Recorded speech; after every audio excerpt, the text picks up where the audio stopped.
ছাত্রদের রক্ত এবং মানুষের রক্ত নিয়ে যদি কেউ হানাহানি খেলে এবং এটা নিয়ে রাজনীতি করতে চায়, তাহলে তার শেষ পরিণতি কিন্তু এই শেখ হাসিনার মতোই হবে যেটা হয়েছিল এরশাদের সময়। তবে এরশাদের সময় এটা কিন্তু বেশি ছিল না, তবে পরবর্তীতে শেখ হাসিনা কিন্তু এই ধরনের ফ্যাসিস্ট কালচার মানুষের মধ্যে ছড়িয়ে ছিটিয়ে দিতে তিনি কিন্তু ওতপ্রোতভাবে বিষয়গুলো নিয়ে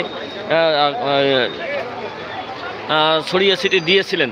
তবে এই যে দেখতেই পাচ্ছেন শেখ হাসিনার মুখাকৃতি এবং এই এবার যে মুগ্ধের যে পানি লাগবে পানি, মুগ্ধের সবথেকে আলোচিত এবং আমাদের মনে দাগ কেটে যাওয়ার যে একটা কথা, সেই কথা কিন্তু মুগ্ধ নিজেই বলেছিল।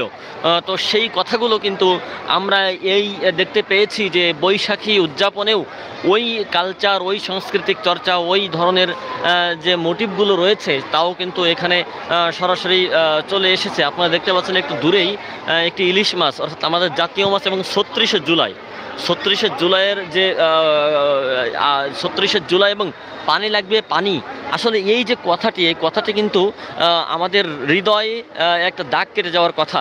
সেই কথা শুনেছিলাম আমরা মুগ্ধের কাছ থেকে, আর সেই মুগ্ধের কথাকে কেন্দ্র করেই কিন্তু আমাদের সংস্কৃতি অঙ্গনে এটা একটি বড় মেসেজ এবং বড় একটি বার্তা কিন্তু গিয়েছে, যে যাওয়ার মধ্য দিয়ে আমরা কিন্তু এখন এই সাংস্কৃতিক অঙ্গনেও চারুকলার শিক্ষার্থীরা, বিশেষ করে চারুকলার শিক্ষার্থীরা কিন্তু এটা তুলে নিয়ে এসেছে আমাদের সাংস্কৃতিক অঙ্গনে। তো দর্শক, এই ছিল, এবং আমরা কয়েকজন দর্শকের মতামত নিব এবং তাদের কাছ থেকে শুনবো আসলে আজকের এই পদযাত্রার ব্যাপারে তাদের আসলে মন্তব্যগুলো কি আছে এবং কি প্রয়োজন রয়েছে। তো এটাই আমাদের সবথেকে বড় যে বার্তা আজকে পয়লা বৈশাখ উদযাপনে, সেই পয়লা বৈশাখ উদযাপনের যারা দর্শক সরাসরি দেখছেন বিভিন্ন জায়গা থেকে, তারা আমাদেরকে জানান এবং কে কোথা থেকে দেখতেছেন সেটাও আমাদেরকে বলবেন এবং কমেন্টসের মাধ্যমে জানাবেন যে আজকে এই যে শেখ হাসিনার মুখাকৃতির যে ব্যাপারগুলো রয়েছে, এটা সাধারণ মানুষের মনে সেই 36শে জুলাই যে গণ ব্যাপার ছিল, সেটাও কিন্তু এখন আমরা খুব স্পষ্টভাবেই দেখতে পাচ্ছি। তো দর্শক, আমাদের এই লাইভটি যারা সরাসরি দেখছেন, সরাসরি যারা আমাদের সঙ্গেই আছেন, তারা একটু কমেন্টস করে জানান এটা কোন জায়গা ভাই, এটা কোন জায়গা ভাই। এটা ঢাকা, এটা ঢাকা বিশ্ববিদ্যালয়, অর্থাৎ ঢাকাকে আমাদের বিভাগ ঢাকা এবং ঢাকা বিশ্ববিদ্যালয়ের চারুকলা বিভাগ থেকে বলছি। আপনি একটু শেয়ার করে দিবেন ভাই, পারভেজ হাসান ভাই, আপনারা শেয়ার করে দিবেন। আমি রংপুর থেকে দেখছি, অবশ্যই ধন্যবাদ, অসংখ্য ধন্যবাদ ভাই আপনাকে। এটা কিন্তু চারুকলার শিক্ষার্থীরা তৈরি করেছে, আপনি দেখতে পাচ্ছেন।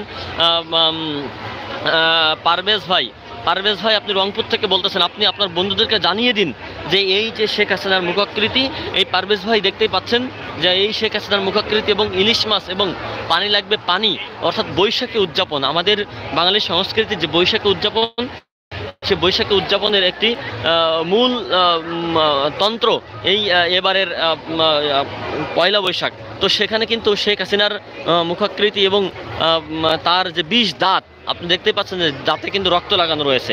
এই রক্তের জায়গাটা কিন্তু আসলে আমরা 5 আগস্ট সব কিছু মিলে কিন্তু আমরা এটা দেখতে পাই। তো দর্শক, আপনারা অনেকেই এটা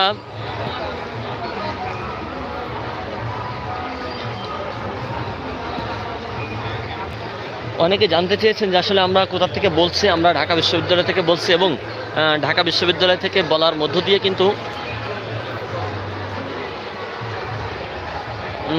অন্যান্য মধ্য দিয়েই কিন্তু আমাদের আজকে এই পদযাত্রা রয়েছে। মানুষের সমাগম কিন্তু অধিকতার, অর্থাৎ গতবারের চেয়ে মানুষের জন্য কেমন স্বতঃস্ফূর্ত অংশগ্রহণ এবং স্বতঃস্ফূর্ত পদযাত্রা, এটা কিন্তু আমরা খুব স্পষ্টভাবেই দেখতে পাচ্ছি।